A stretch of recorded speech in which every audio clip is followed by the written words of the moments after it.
Okay. Hey everyone, and welcome back to another patch 8.2 video. This one is going to be rather monstrous because we will be covering the mounts. Good. There are a ton of mounts. This is already a massive video, so let's just get straight into it. Alrighty. First up, the Wave Rays of Nazjatar. The Alliance and Horde sell their version from so I need to buy this one right here. Seller at their own Nazjatar hub for 250 mana pearls. And this is fucking bullshit. I want to tell you guys why. Because you can use the Horde one on Alliance, which means that I have to make a Horde character and get that motherfucker all the way up to Exalted just so I can buy the Wave Ray on the other faction. It's so fucking stupid, man. Like, I can't believe Blizzard's doing this to me. And I'm going to have to start farming. I've been so lazy I haven't done it yet, but I should be doing it now. Those mana pearls can be obtained from many different sources in Nazjatar. To farm them, your best bet is to install an add-on like Tomcat Tours for Nazjatar, alongside with handy notes in the Nazjatar plugin to display the rare locations and to track kills. Your goal is to kill as many rares as you have the time for each day, as each one does have the chance to drop some mana pearls, and you can loot them all once per daily reset. You'll likely be using these add-ons to find and track other rares and things in this patch anyway, so they're pretty handy to have, and it helps getting the mounts. Of course, in addition to those things, community effort is a big focus of this patch, so make sure to keep an eye on general chat for rare announcements. Past that though, just do your dailies, watch the mission table. That's easy. Like, anybody gets Exalted is going to have the pearls. Next up, the Silent Glider. This drops from a rare mob called Soundless. Soundless can spawn in multiple locations in the Coral Forest on top of the Coral Reefs. Now, there are a few ways to make it up there, but the easiest is to grab a deep coral pod. This is an item that you can pick up around the area that will increase your jump height. So you'll see them hanging underneath the coral. You then want to knock them down with an ability, loot them, and this is such a bullshit fucking item. Soundless with some platforming. What a sick mount. Yeah, it's now great. Combine that with a glider and you'll make it up with ease, and you can loot him once per day, so just work it into your daily routine. Then we've got Fabius, who is quite simple. You just this mount's a joke to get. Everybody has this fucking mount. He sometimes hangs around in the northwest Nazjatar between the Zangier Terrace and the Ashen Strand in the Bloodfin Grotto. He can spawn in a few different places along the map, so seemingly your best bet is just to keep an eye out for him as you go about your business, and occasionally check the pre-made group finder for groups that have found him. Now, after that, we've got the Snapback Scuttler, and oh boy, we're in for it now. This crab is acquired by completing the Undersea Usurper achievement, which basically is the Nazjatar meta. This is fucking ridiculous, man. Like, you look at the Undersea Usurper, like, each one of these things is going to take you, like, you aren't going to be seeing these mounts for, like, months, because it's going to take so goddamn long to get all the Nazjatar achievements. And I'm going to be honest, guys, that's good. That's actually good that it's going to take that much time. That's the way that it should be. It should take that long. This is amazing. I'm glad. Now, don't expect to see this crab anytime soon, because it pretty much is time-gated 13 weeks because of one of the achievement steps. But let's just break the whole thing down. Okay, you have to, first of all, finish the Nazjatar questline, which is simple enough. I've done that one. It's time-gated by one quest, which requires you to earn 3,000 follower XP, which usually takes about 10 days, so there's no rush to get that done. You then need to reach Exalted with your faction, which once again is simple enough. If you want to hurry that up, just, you know, return daily, very simple. I've already done this rares, do all of the world quests, do them with a contract buff, and you'll get there. The easiest one to do is just to explore all of Nazjatar. Literally just ride around. I have that one. All of the rares. Now, most of these are just spawns. See, this dumb motherfucking piece of shit. Wait. Okay, never mind. No, okay, keep going. In an area, so I would recommend using Tomcat Tours or handy notes to locate those mobs. That said, there are some, like the Coral Ancients, that are a little bit more involved with that. Now, the Coral Ancients, they are the giant... I thought he was talking about another achievement. I'll show it to you guys afterwards if you guys remind me. Untargetable coral treants that you will have seen around the zone. So there's Anmanar, Kelp Willow, Oranu, and Urdu. Now, Anmanar is first, and he is in the Coral Forest. He is activated by bringing a colossal sky ray from around New Home to him and then killing it. Kelp Willow is just south of New Home and is activated by bringing a Muck Slug over. That's a critter in the zone. You bring that over using a prismatic crystal. These crystals grow around the waterfalls in the zone. Then Oranu is to the east of the northwestern flight point and is activated by bringing him a drowned hatchling pet. This pet can be purchased from Phelana the Handler, a ghost elf in the Drowned Market. That's easy, Shari for 40 mana pearls. And the last of these, Urdu, is activated by killing a staghorn reef walker on top of him. I think I've only killed like 2 of these before. Western part of the Ashen Strand. What the now, fuck? There are I need to do rares these. like the Tide Lords, who need to be summoned in by killing the Shari Invokers, and Sandcastle, who can only spawn when opening Scrying Stone chests, which we'll cover in a little bit. So Wait, there's what? quite a lot of rares to work through. You then also have to find all the arcane chests and trunks, which is easily done by just keeping an eye out while you go around, or of course using the Nazjatar plugin for handy notes. Now, once that's done, find 100 treasures using the Scrying Stone. This is quite simple, but definitely time-consuming. Scrying Stones come from rares and are occasionally sold in the form of faintly humming stones by Merle, the Murloc in your home base. Using these faint stones will turn them into a regular Scrying Stone, and once you use the Scrying Stone, you will get a 5-minute buff that will reveal treasures on your map. Just go around the place and open as many of those treasures as you can while the buff is up. You'll probably have to do this a good few times. It might take a while, especially given the relative rarity of the Scrying Stones, so my advice is the same as usual: just kill rares and keep an eye on Merrill. Okay, that makes sense. You must complete these summons from the depths 10 times. That's the zone-wide PvE event that occurs every few hours. You'll see all the big skulls in your map, so just when you're spending time in the zone, See, this is the fucking bullshit that Blizzard tries to pull on us. Is they try to get the Alliance to go into the war mode. Now, you know this is what happens whenever you go into the war mode in your Alliance. Does anybody play Alliance here? You know what happens? You fucking die. You fucking die. Because, you know, it's so bad right now. Can somebody invite me up to a server that has these rares up? I need to kill them. It's so bad right now that it is at 30%. 30 fucking percent. That's how bad the imbalance is in war mode. And it's horde mode. You're right. And why is it like that? Because war mode gives you a bonus to everything that doesn't fucking matter. If they added reputation into the war mode gains, everybody would be playing with war mode on, and it would be a good idea. Blizzard, listen. Add reputation gains to war mode, then you're going to have everybody playing with war mode on.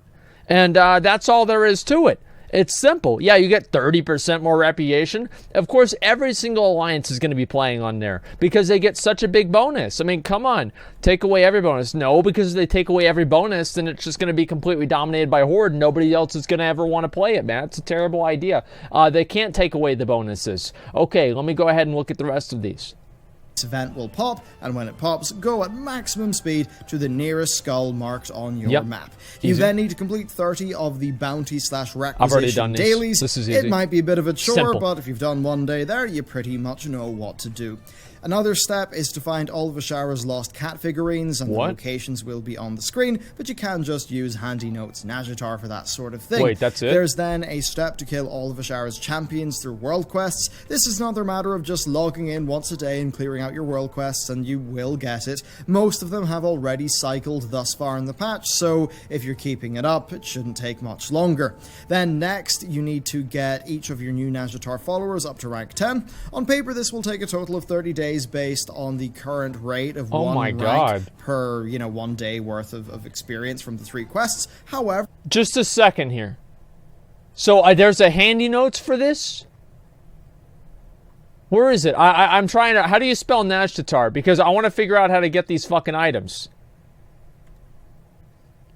Handy notes. All right. How do you spell Nazjatar? All right. Nazjatar.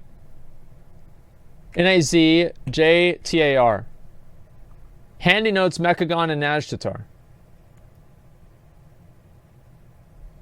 Okay. All right. I'm going to restart the game after this. I'm going to see if it's going to work. Okay. Give me 1 second.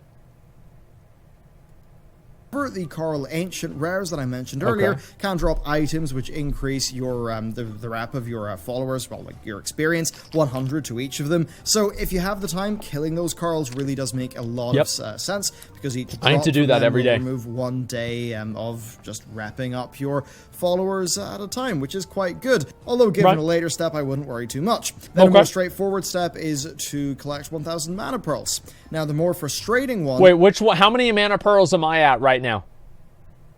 Exploration, I think? Fuck.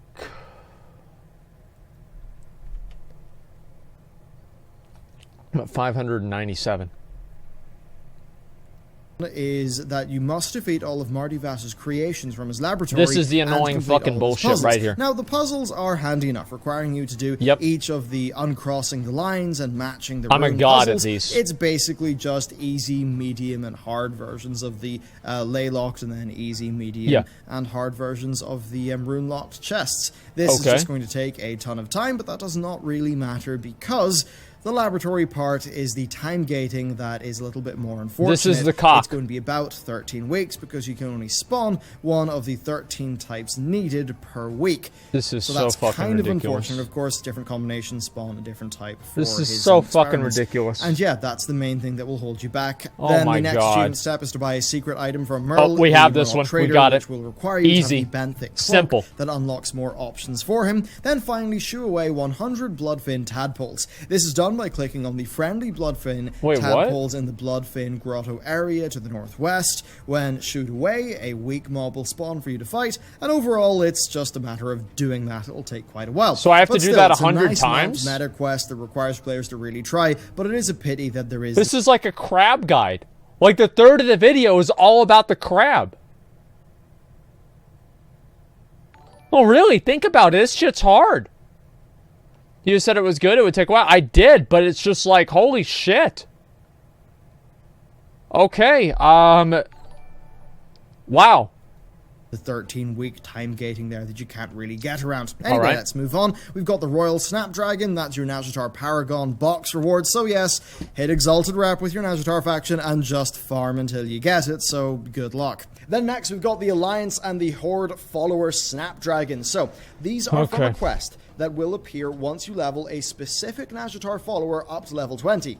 So Alliance players have to level Akana, and Horde players have to level Neri. I have it. This is a simple enough one. You just select the followers each day if you want to get them up Wait, quick. so I'm going to get that mountain like a couple of days. Like Coral Ancients for their rep items, which will boost you through this a little bit faster. Oh, fuck and yeah, the nice dude. thing is that unlocking the Alliance one will unlock its Horde equivalent, so you won't have to pull double duty there.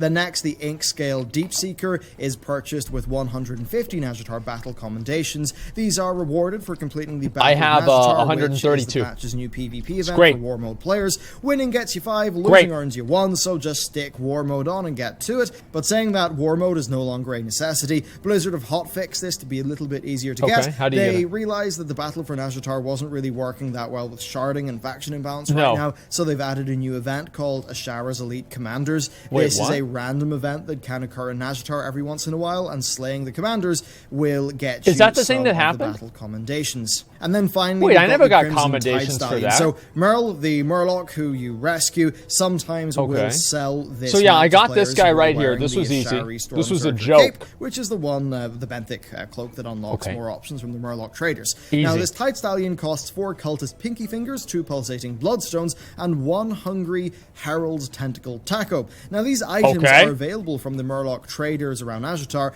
but they have a duration of just one day, but only can be purchased by people who are wearing the cloak. So the Hungry Herald Tentacle Taco. This is picked up from Murloco, a rare spawn vendor summoned in by an event. Now in Murloco's hideaway, the location is on screen. If the event is up, there will be 2 Naga guarding a cage. Kill them and then defend the cage from the How they make this game so hard now? Once you do that, you'll be able to purchase the taco from him, but only if you have How they make this game so hard? On. Now these items cost other items from the different Murlocs, so when the Tide Stallion appears for sale, you need to run back and forth between all the different vendors, trading the items until you get what you need. Now, if I read out the steps, it would just be I get it. Once you've got the 4 we've already got this mount. I don't need to know how to do it because I already have it. The Crimson Tide Stallion from Merle. Okay, next. It won't take a massive amount of time, but it definitely is quite involved. Now, once you've got all that done, let's move over to Mechagon, starting off with the Mechanocat. The materials for this are very simple. They'll be familiar to anyone who has even spent a single day there, so there's no point going over them. Who doesn't have this? You'll get these materials over a few days. Who doesn't have this mount? I mean, come on. Now, it's a very unique mount. People complain it's too easy all the time. I know that. Dyed. There are 8 available dyes,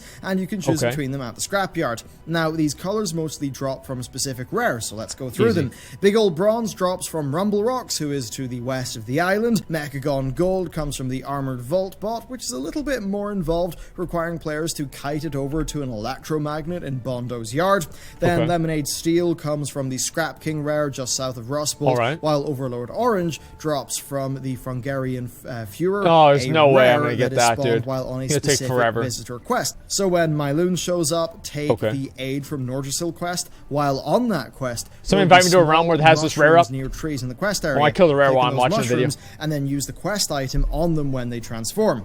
If you do this to 4 mushrooms in total before they despawn, the last one will become the Frungarian Fuhrer, so kill that for the progress and isn't that Hitler? The paint vial. After that, the Spellmade Green, which drops from the Crazed Trog, a rare around Sparkweaver Point. He'll be sitting in a cave, untargetable, covered in paint, and he'll be shouting about how he hates that color. So to activate the rare, cover yourself in that color of paint at Bondo's yard by walking through the paint sprayer, and then return to him and kill him.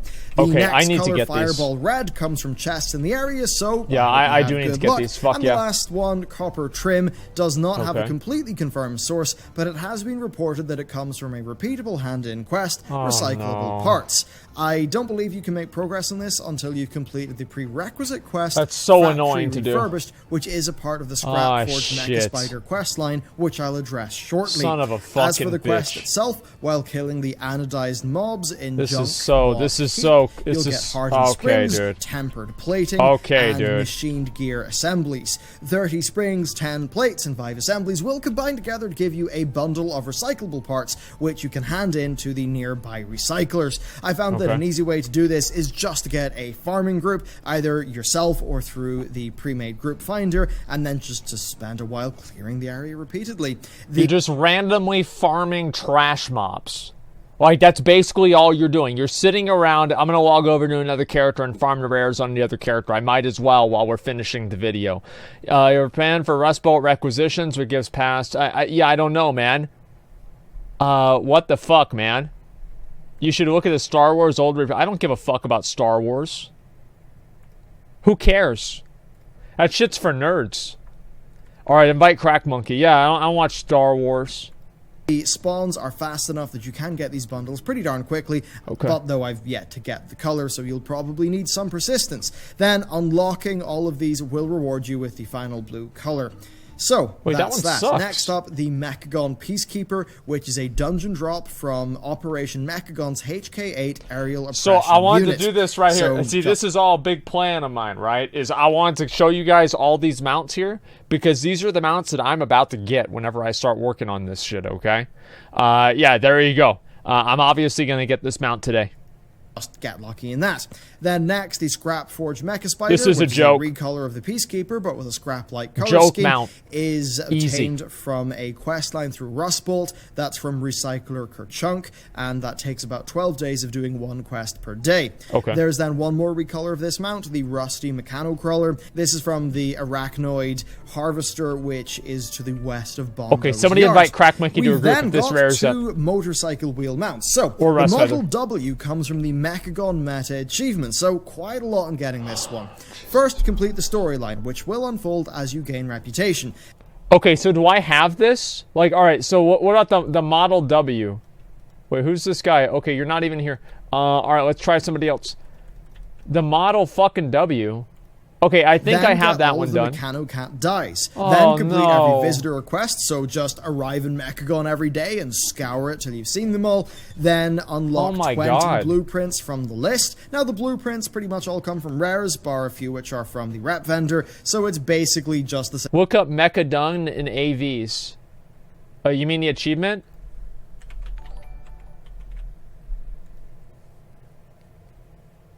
Oh, fuck.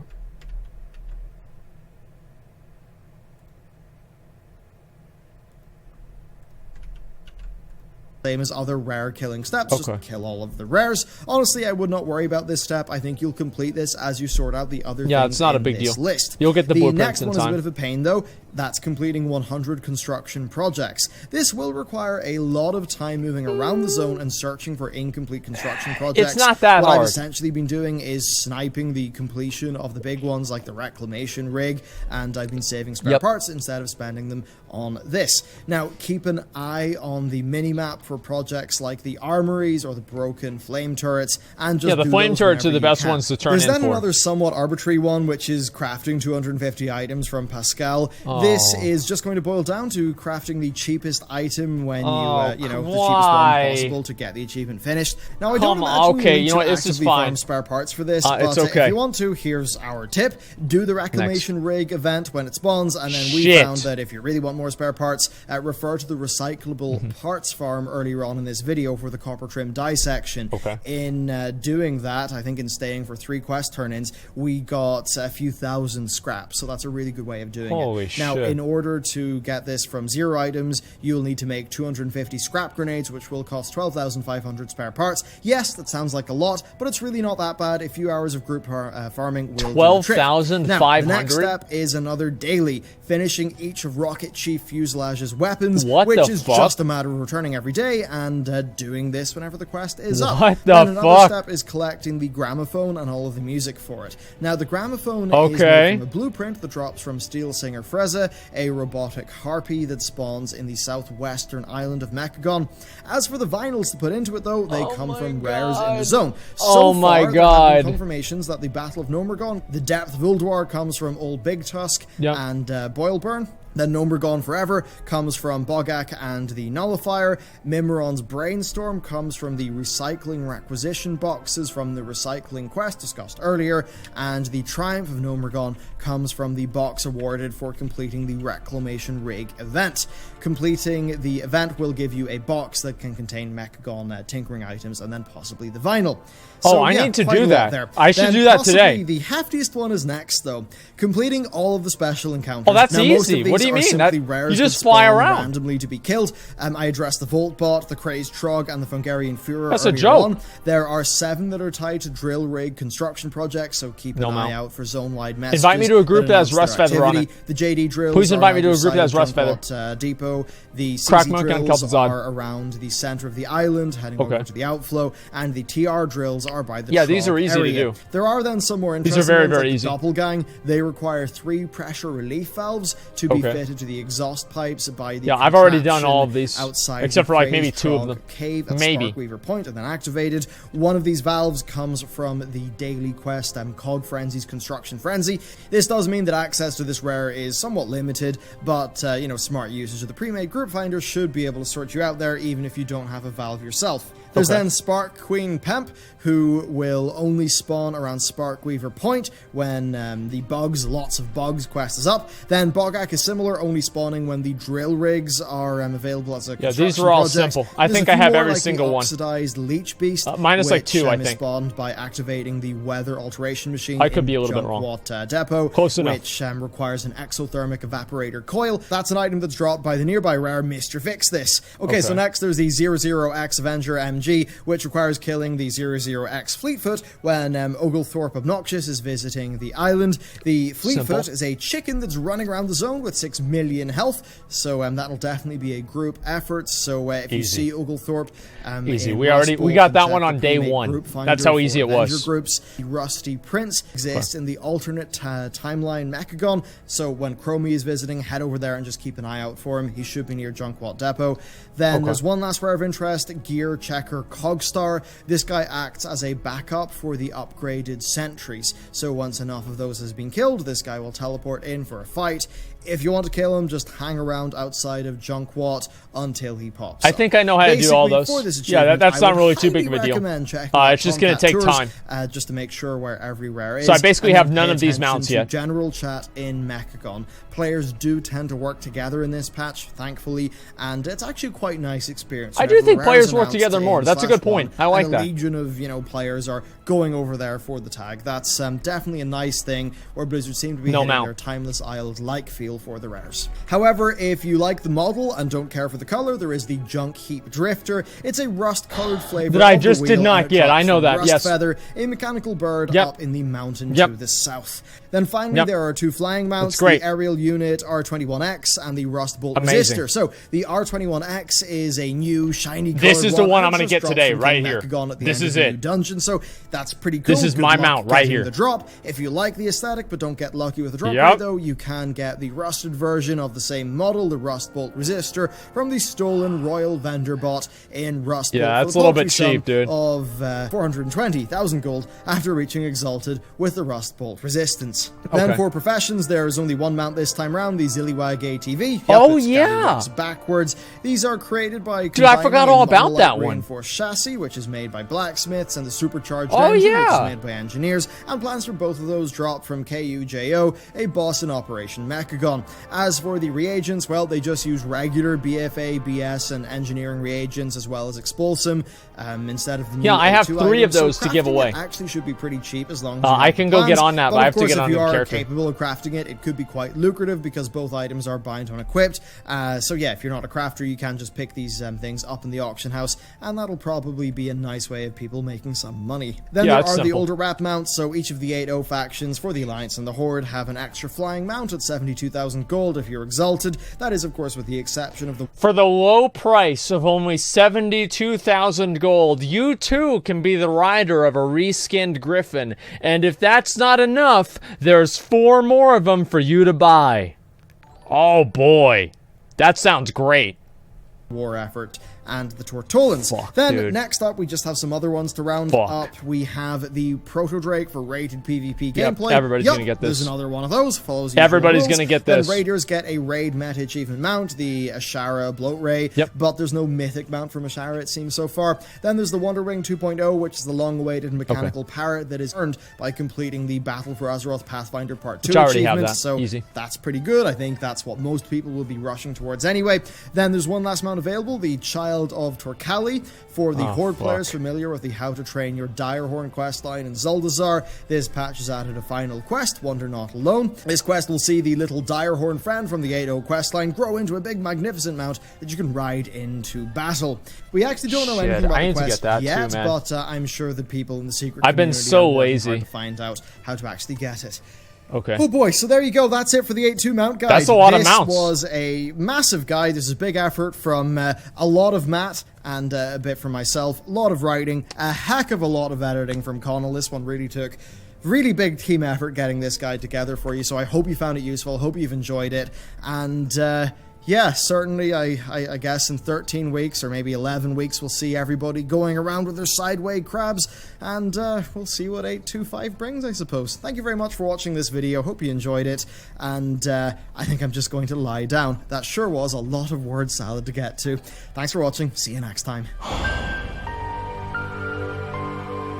This is depressing for me to see. Like, I sit here and I think about this, right?